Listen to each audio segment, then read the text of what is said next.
Pessoal, tudo bem? Sejam bem-vindos ao Pode Crescer. Esse episódio ele é especial do mês de agosto e a gente vai falar sobre a nossa cidade, Parnaíba. E para isso eu convidei aqui duas professoras de história, nossas professoras de história do Fundamental 1, do Fundamental 2, do Ensino Médio, a Eleina e a Neila. Sejam muito bem-vindas, professoras. A gente vai bater um papo muito legal. Vamos falar sobre curiosidade de Parnaíba, vamos falar dos pontos turísticos, os nossos tesouros culturais, vamos saber um pouquinho das histórias de Parnaíba, os mitos da nossa cidade. Então fica ligadinho que esse episódio tá com um gostinho especial. E para a gente começar logo nossa conversa, eu vou perguntando uma breve história que a gente pode saber sobre Parnaíba. Então, como que começou, né? Qual é o nome? Para a gente começar pelo início.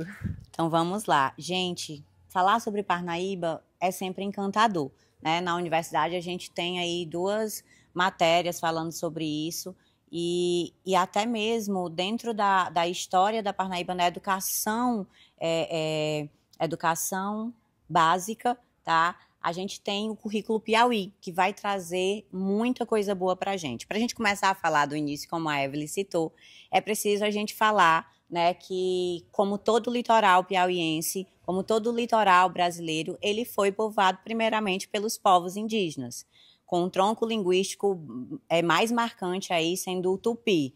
E um desses povos a gente vai ter bastante são os povos tremembés, os povos tupinambás e também os povos potiguaras, mas em grande medida mesmo são os povos tremembés. Eu acho que é interessante a gente pontuar que aqui a gente faz um recorte, né? Não conseguiríamos falar de toda a história, então a gente trouxe realmente esse recorte dos pontos que achamos mais interessantes para vocês. E uma das coisas que é bem legal saber, além da nossa fundação indígena, é que a gente não foi povoado inicialmente por uma iniciativa oficial da coroa. A gente teve muitas iniciativas não oficiais, além da presença dos jesuítas, que acabaram chegando antes mesmo dos bandeirantes aqui. E outra coisa bastante interessante é que aqui os nossos colegas do lado, né, Pernambuco, eles cultivavam muito o açúcar, certo? E nossa terra ela não era tão fértil para cultivar o açúcar, para a agricultura. E isso contribuiu muito para que a gente tivesse aqui a pecuária se desenvolvendo. Então, a gente tem um histórico de produção de couro, de carne, de charqueadas, que é muito marcante na história de Parnaíba também. Além de tudo, né, além dessa questão do gado, a gente vai ter um produto extremamente importante que mais tarde vai ser comercializado, inclusive, com a Europa, tá? Para quem não sabe. A Parnaíba vai ter um comércio muito efervescente ali durante o século XIX, diretamente com a Europa, por um dos nossos tesouros, que vai ser o Delta. Tá? A carne, tá? A pecuária, ela vai ser extremamente importante também, mas ela vai entrar em decadência, tá? Nisso, a gente vai ter uma outra questão também com um pouquinho da pecuária, da agricultura, mas não vai ser com a cana-de-açúcar, porque o solo piauiense não era fértil, como a professora Neila falou, mas vai ser com algodão e com a cera de carnaúba. Agora eu quero saber um pouquinho sobre de onde vem esse nome Parnaíba, onde que a nossa cidade começou, né? A gente já falou um pouquinho sobre quem foram os povos, né, originários daqui de Parnaíba, já falamos um pouco sobre essa parte de quais foram os nossos tesouros no sentido comercial aqui, né? E agora eu quero perguntar para vocês da origem do nosso nome, né? Se começou já com esse mesmo nome, aonde começou Parnaíba? Ótimo. Parnaíba, a gente tem 2 possíveis explicações, né? Um dos significados é rio de águas não navegáveis ou rio de águas barrentas, que é de origem tupi-guarani.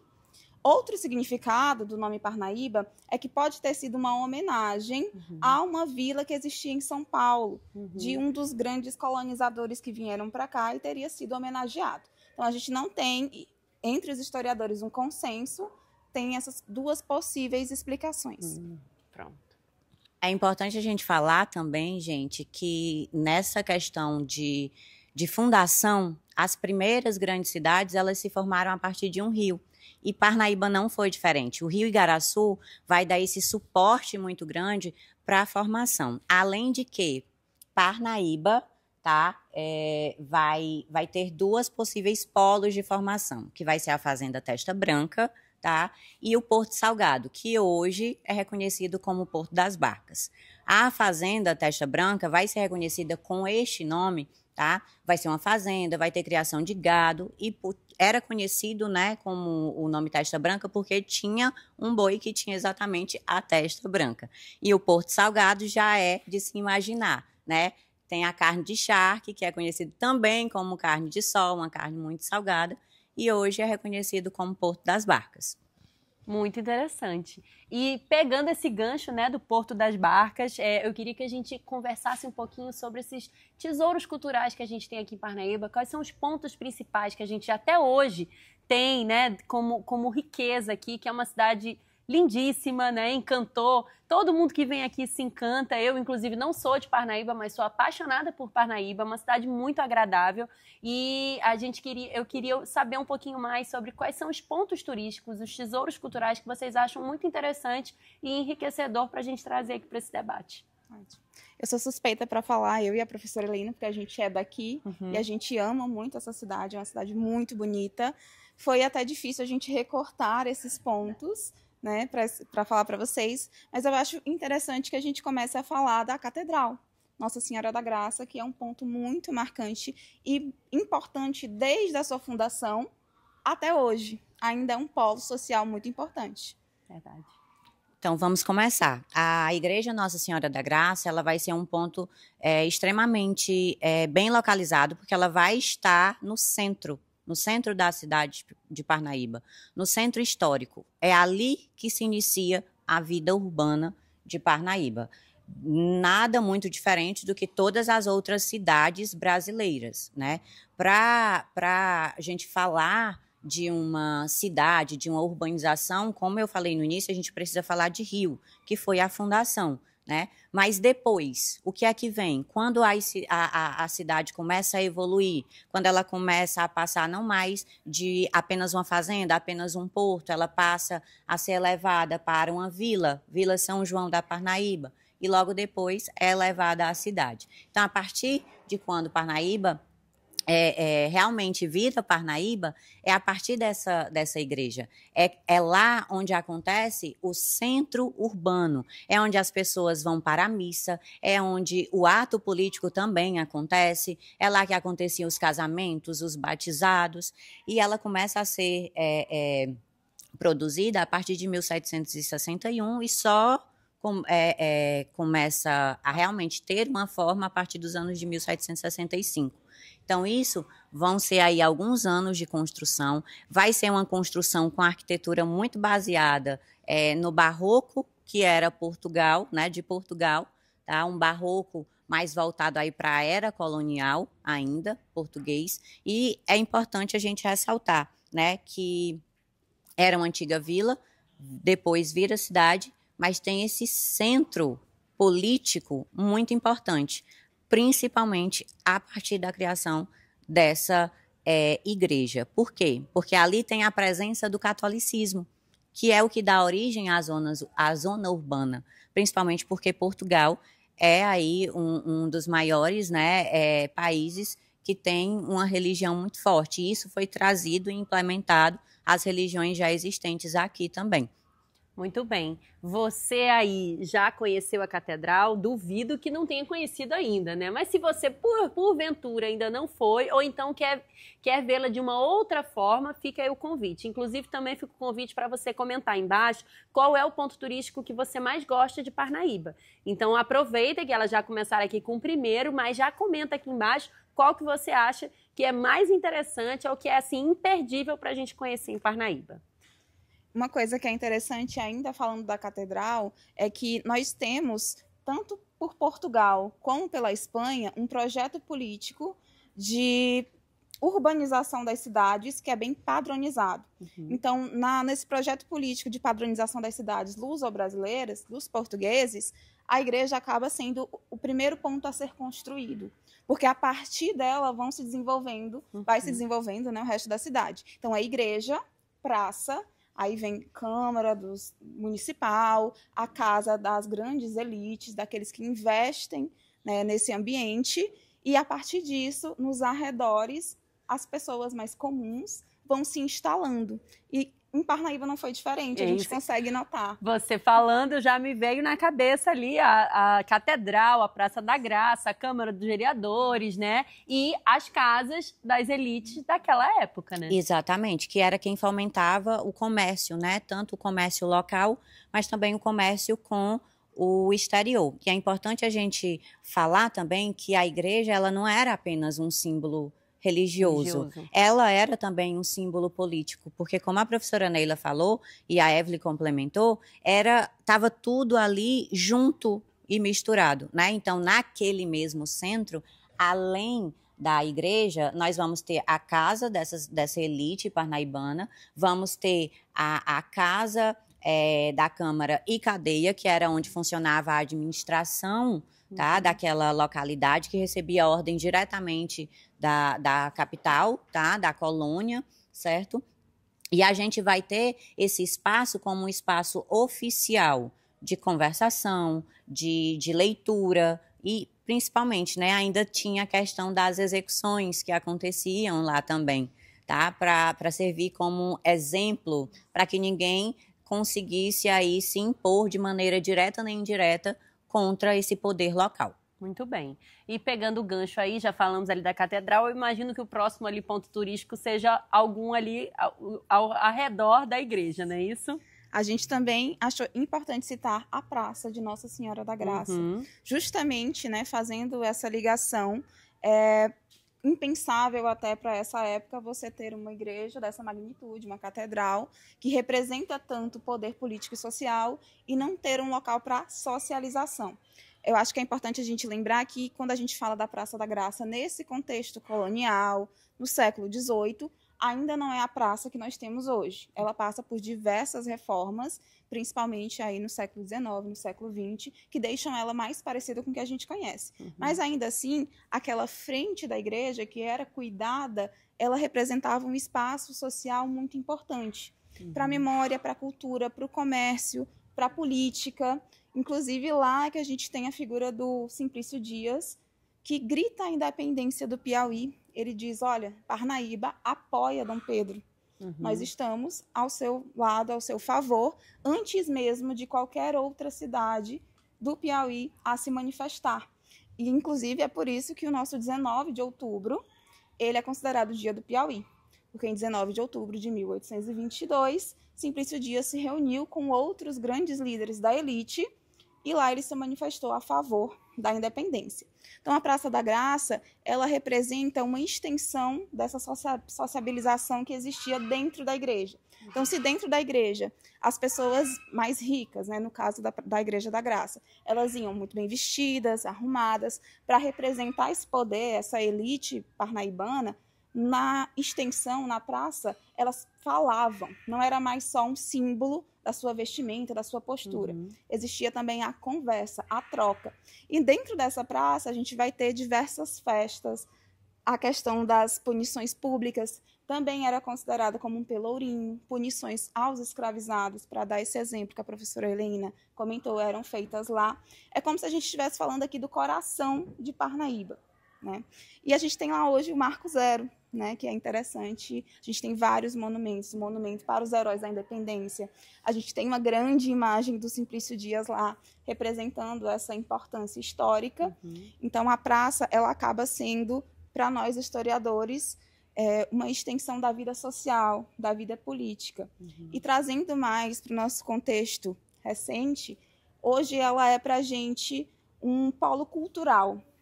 A gente tem festejo de Nossa Senhora da Graça, que é muito movimentado, feiras culturais, exposições. A gente espera o Natal também, né? Que é uma praça que é extremamente ornamentada no Natal. Então, realmente, ela ainda tem o seu valor muito ainda enraizado e valorizado mesmo aqui. Eu acho até improvável que algum turista, algum visitante venha para Parnaíba e acabe não passando por lá. E pegando o gancho do que a Evelyn falou, é muito importante porque o que você acabou de escrever, Evelyn, é a questão da identidade.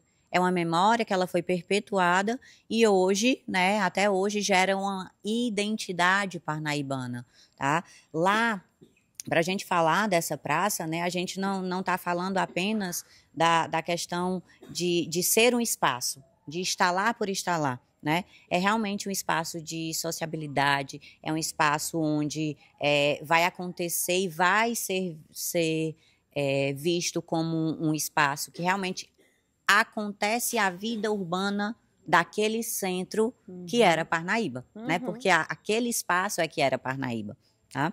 Perfeito. Podemos passar para o próximo? Podemos. Então vamos lá, eu estou aqui me imaginando ali sair da catedral, estou na Praça da Graça, né? Com certeza, quando eu for de novo nesses locais, eu vou me lembrar desse podcast. E qual é o terceiro tesouro, qual é o terceiro ponto turístico que vocês acham assim interessante para a gente falar aqui? Pronto, ainda permanecendo no centro, né? Vai ser um casário aí extremamente importante, principalmente ali na metade do século XIX, até porque ele passa aí quase 20 anos para ser construído. É a Casa Inglesa, né? Ela foi construída entre os anos ali de 1830 e 1850, vai ser um polo extremamente importante.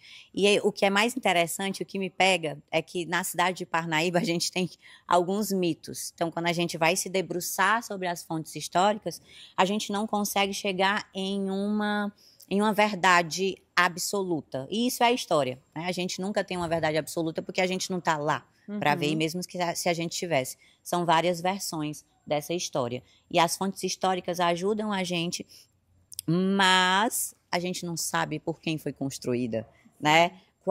Quem era o verdadeiro dono, tá? Vão ter aí alguns nomes, e um deles vai ser a família Clark, né? Que vai ser um dos primeiros nomes que vai vir para cá porque vai aproveitar o que nós chamamos de tesouro, né, da Parnaíba, do Piauí, que é a cera da carnaúba. Então, a Casa Inglesa, ela vai ser um ponto que vai servir para armazenamento, não vai ter uma embaixada aqui, então, quando os ingleses vinham, servia também, né, os britânicos vinham, servia também como um ponto de encontro para essas pessoas, para falar sobre essa efervescência econômica parnaibana. E é bem interessante porque a gente, em relação a mitos orais, né, esses nossos mitos parnaibanos, eles não há um livro que você vai consultar e vê-los. Você vai ouvindo, de criancinha, você vai ouvindo seus avós, seus bisavós falarem. E um dos grandes mitos relacionados à Casa Inglesa, lenda, na verdade, é que ela é mal assombrada, né? Existe a lenda que a Casa Inglesa é mal assombrada porque tem muitos objetos antigos lá. Inclusive, é uma casa riquíssima, eles têm diversos objetos históricos. A gente não tem tanta abertura no momento para trabalhar com eles, mas a gente sabe, a gente tem conhecimento, né? A família já mostrou diversos desses objetos, e existem pessoas que têm muito medo da Casa Inglesa ser mal assombrada porque ela teria um tesouro escondido. Os ingleses, os britânicos eram extremamente ricos devido a esse comércio que dava muito certo, né? Próximos do Porto das Barcas, onde eles faziam todas as suas transações comerciais, e aí ficou a lenda de que tem um tesouro lá guardado, até hoje ninguém teria achado, mas ele é guardado por algum tipo de espírito, né? Uma experiência sobrenatural. Assim, né? E só para a gente complementar, né? A Casa Inglesa, ela fica por trás da catedral, não é isso? E só para quem... A Casa Inglesa, onde é que é, né? É ali do lado do Paraíba. É na outra rua, né? Mas quase que de frente, não é? Atrás da catedral a gente tem a Casa Grande de Simplício Dias. Sim, é porque eu estou pensando que ela é X, né? É, na diagonal. O que é importante a gente citar também é que o centro histórico de Parnaíba, ele não leva esse nome à toa. De fato, ele é como se fosse um museu a céu aberto de arquitetura do século XVIII, XIX, século XX. Então, a gente vê lá diversas casas lindíssimas, algumas tombadas pelo Instituto, né, o IFAM, algumas ainda não. Mas a gente da história costuma pegar muito nessa questão da preservação, porque elas contam uma história que não pode ser perdida, que é interessantíssima para a gente visitar, para conhecermos essa história viva, né, esse monumento vivo. Perfeito, perfeito. Até porque, né, quando nós falamos de turismo, nós estamos falando aí de comércio também, né? E o Porto das Barcas, se ele era um entreposto comercial antigamente, econômico apenas, atualmente ele é um comércio turístico, tá?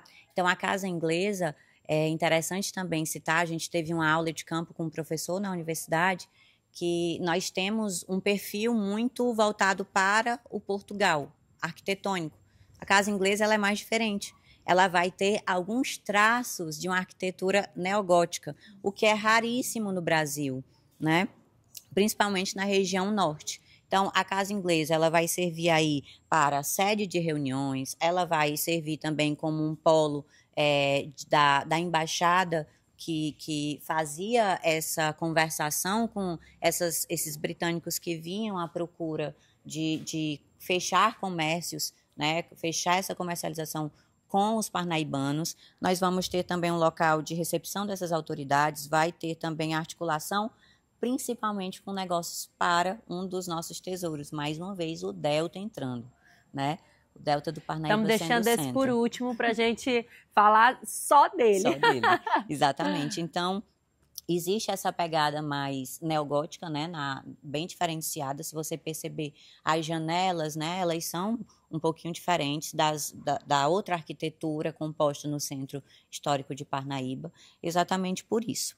E também é importante a gente ressaltar ainda que, durante muito tempo, ela foi um polo muito importante, mas quando o Parnaíba entra em declínio, com o comércio do algodão, da charque, da cera de carnaúba, aquele espaço ele é esquecido e ele só volta a ser lembrado a partir dos anos 2000, que há uma guinada, há uma conversa em todo o Brasil para se reerguer esses monumentos. Uma curiosidade também é que a maioria das igrejas, né, dos centros históricos, mas principalmente igrejas no Brasil, elas foram muitas vezes destruídas. A Praça da Graça, que abriga aí a Igreja Nossa Senhora da Graça, não. Ela foi totalmente conservada.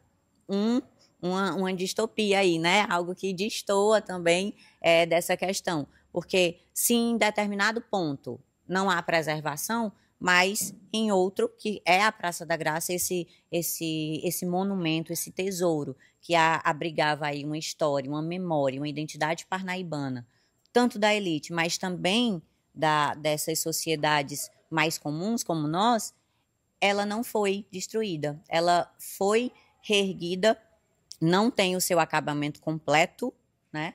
Mas abriga grande parte, inclusive tem uma santa lá que veio diretamente de Portugal e até hoje está lá. Olha só, vamos lá, já falamos então de 3 pontos turísticos, né? Vamos para o nosso 4º ponto turístico, um tesouro cultural de Parnaíba. E qual é o próximo? Indispensável a gente citar o Porto das Barcas. Estava esperando por ele, que é um dos meus preferidos. Então, gente, o Porto das Barcas ele vai ser fundado por um português, né, Domingos Dias da Silva, que era um membro grandioso dessa elite, que a gente fica citando a elite. Está aqui o nome, Domingos Dias da Silva, pai do Simplício. Ele vem para Parnaíba, ele era português, e ele funda o Porto Salgado, como a professora Helena já citou, que depois a gente começa a chamar de Porto das Barcas, por conta das embarcações diárias que passavam por lá. Então, o Porto das Barcas ele vai ter várias funções. Ele vai servir de alfândega, porque nós fazíamos comércio não só com outras áreas do Brasil, porque o Rio Igaraçu ele vai ser uma porta para o litoral, que levava os produtos para um eixo que a gente chama de eixo dos sertões. Então, ia para Belém, ia para Recife, ia para o Maranhão, né? Mas também ia para Portugal, para Lisboa, para França, para Inglaterra. Então, era uma cidade que realmente era um polo comercial muito grande. Uma localização estratégica, Isso. Né? E o núcleo desse polo comercial, a gente pode afirmar que era o Porto das Barcas. Dentro do Porto das Barcas, a gente tinha tanto o armazenamento de produtos, quanto a venda desses produtos. Também tinha uma parte dedicada para o descanso dos trabalhadores livres e para a senzala dos escravizados que trabalhavam naquele momento em que a mão de obra escrava ainda era utilizada. Então, o Porto das Barcas ele vai lidar com produtos super importantes. A gente já citou vários, né? A carne de sol, charque, o couro, o babaçu, pronto, a cera de carnaúba. Então, são vários produtos extremamente importantes que fizeram com que Parnaíba crescesse e fosse elevada a vila a partir desse comércio. Pronto. Porto das Barcas é um tesouro, né, que a gente não pode deixar de falar jamais, porque entre Testa Branca, que era um polo, e entre o Porto Salgado, que mais tarde vira Porto das Barcas, ele vai dar exatamente essa guinada na cidade de Parnaíba. Se a cidade de Parnaíba teve uma efervescência cultural, teve uma efervescência histórica, teve uma efervescência principalmente econômica, vai ser a partir dele, né? Então, nós vamos ter casas, né, de local para guardar, armazenar. Vamos ter também, infelizmente, a nossa história não destoa da história do Brasil, a gente usou mão de obra escrava, inclusive a própria construção do Porto das Barcas, né, com aquelas pedras gigantescas. Tem também a questão de ter sido usado óleo de baleia, por isso que aquelas paredes até hoje sobrevivem, né? Existe esse mito aí.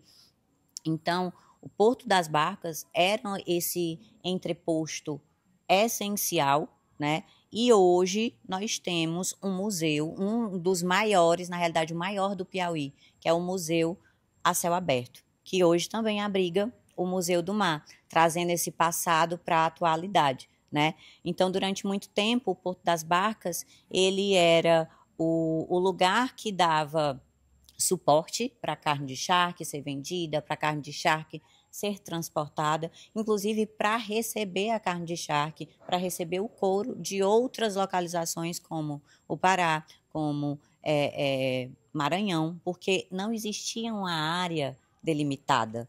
Nós não tínhamos Piauí, Ceará, Maranhão, Pernambuco, tudo de forma tão delimitada territorialmente. Então, o Piauí, ele fazia ainda parte da província da capitania do Maranhão, tá? Pronto, incrível. E aí a gente traz essa história um pouquinho mais para o nosso tempo recente. Então, o Porto das Barcas ele foi esse entreposto comercial super importante até meados do século XIX.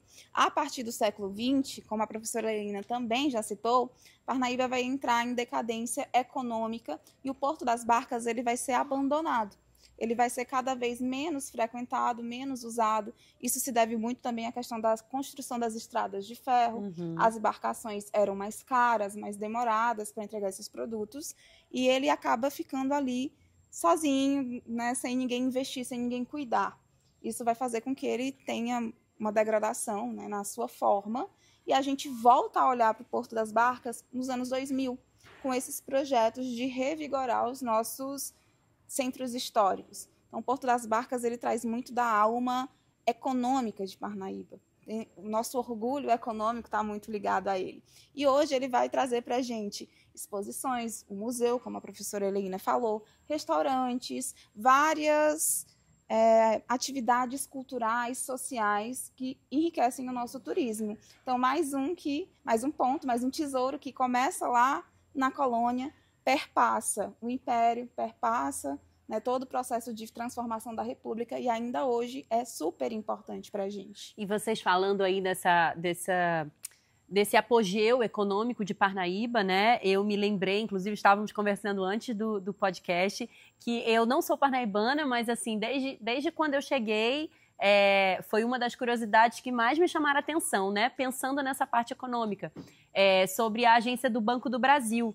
Né? Ela foi fundada em 1917, então em 2017 ela fez ali 100 anos.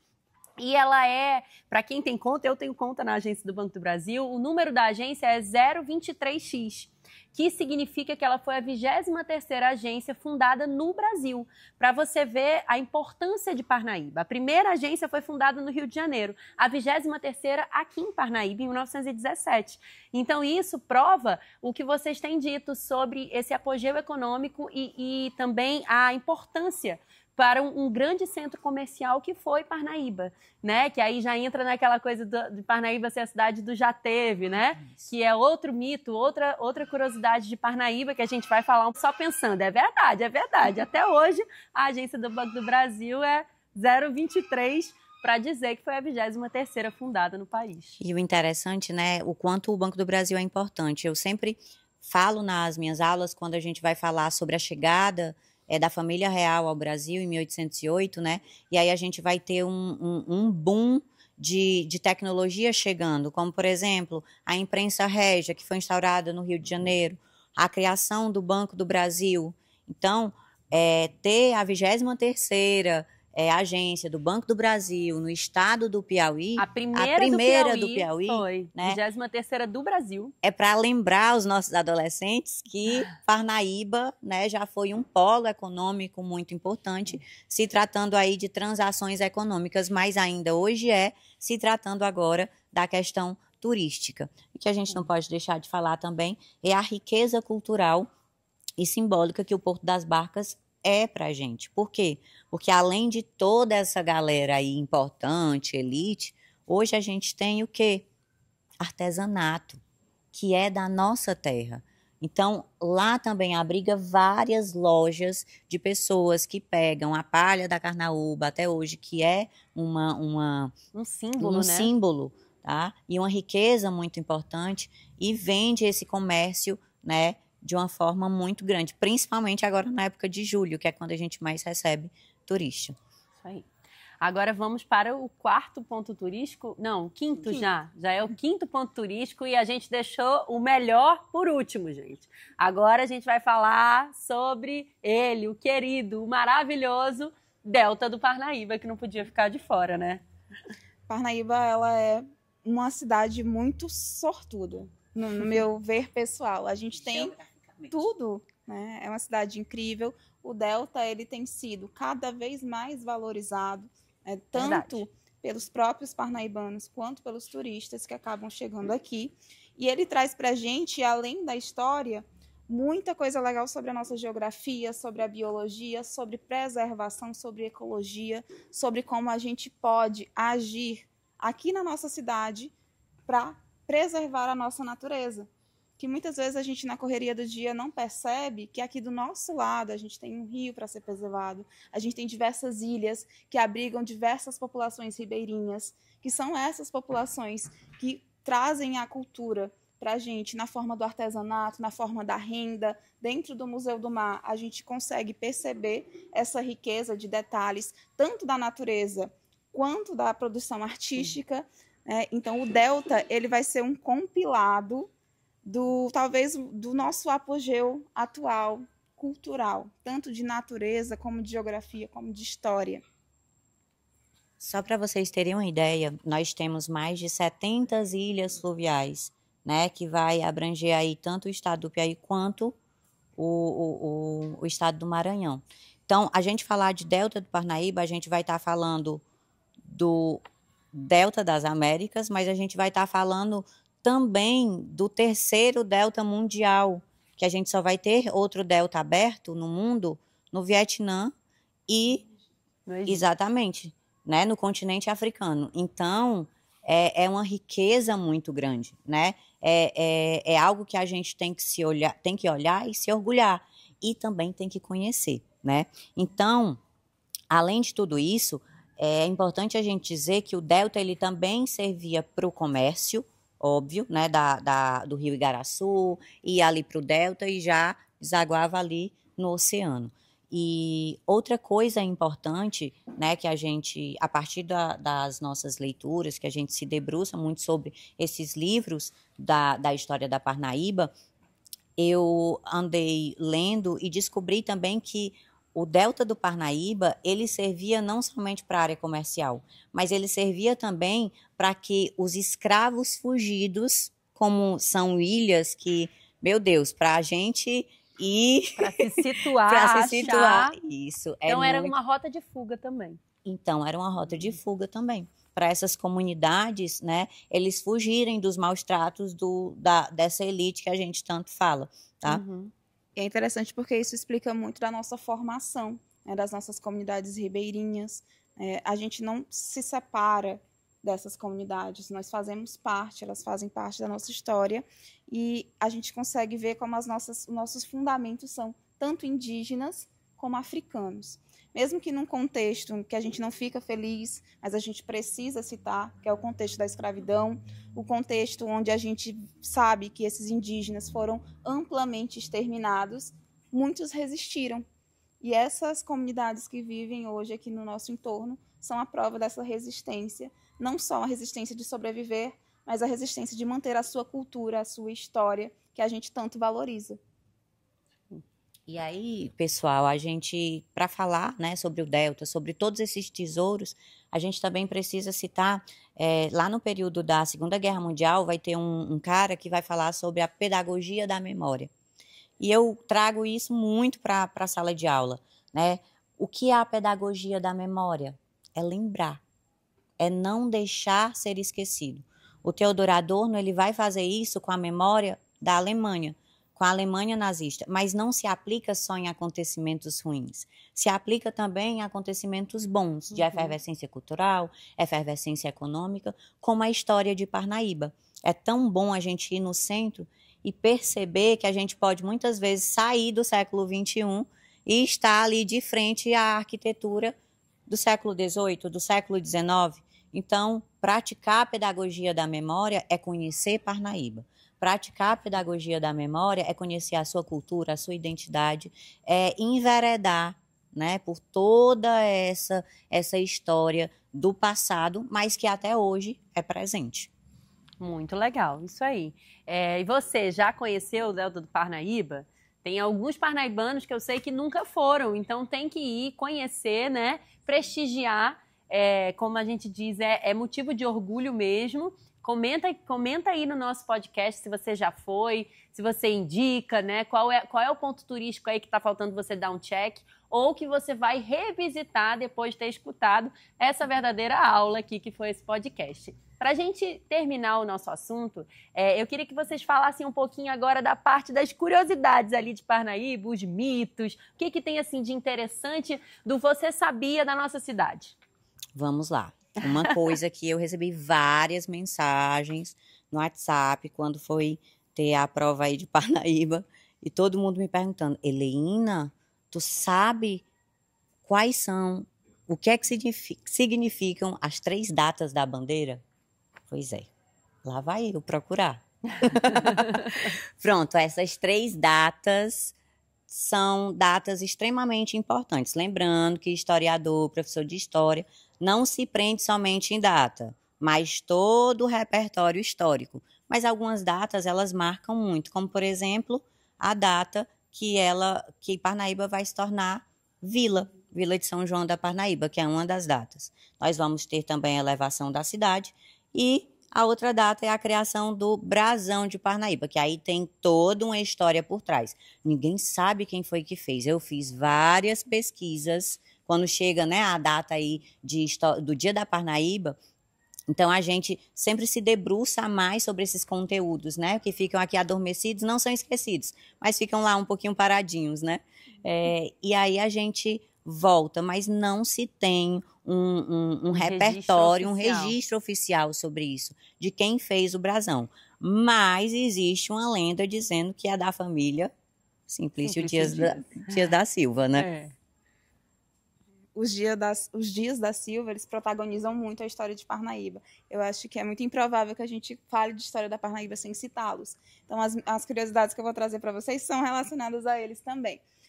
Muito se fala, mais uma vez, uma história oral, contada ali, passada entre as famílias, de que existiria uma passagem secreta entre a Casa Grande de Simplício Dias e a Catedral de Nossa Senhora da Graça. Que é uma atrás da outra, né, ali. Por onde a família de Simplício passava constantemente e que, ainda mais a fundo, Simplício teria enterrado um leão.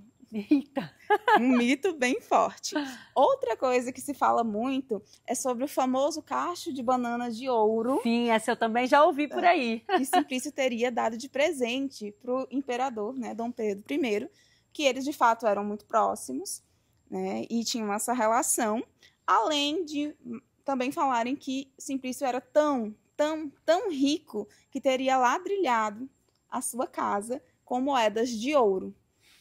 Isso é mais um. Vocês veem que em volta dessa figura existem diversos mitos, né? Então, esses são 3 dos mais contados sobre essa família. Muito bem. Mais alguma coisa para a gente terminar assim com chave de ouro?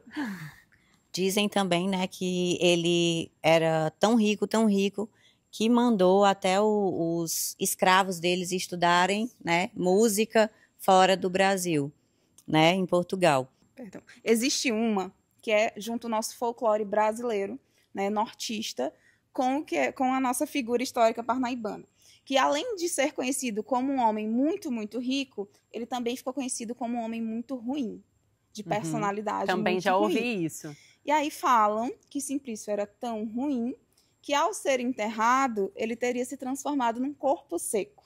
Não sei se vocês conhecem a história. Sim, já ouvi. Seria uma entidade, uma espécie de assombração, e que ele teria recebido esse castigo por ser uma pessoa muito ruim. Muito bem. Inclusive, sobre Simplício Dias, a gente também fala muito no podcast que a gente fala. Ano passado, eu fiz com a Ivanilda e com a Mirielle, que são também historiadoras.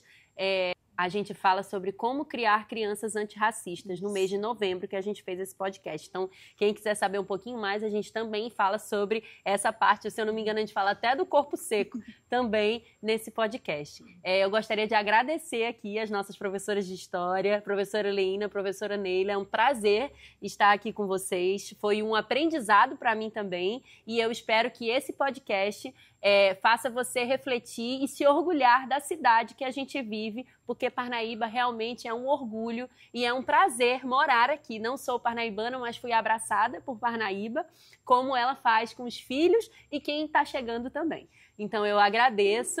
Aproveitamos para também parabenizar Parnaíba pelo seu Dia da Parnaíba, agora nesse mês de agosto. E até a próxima. Tchau!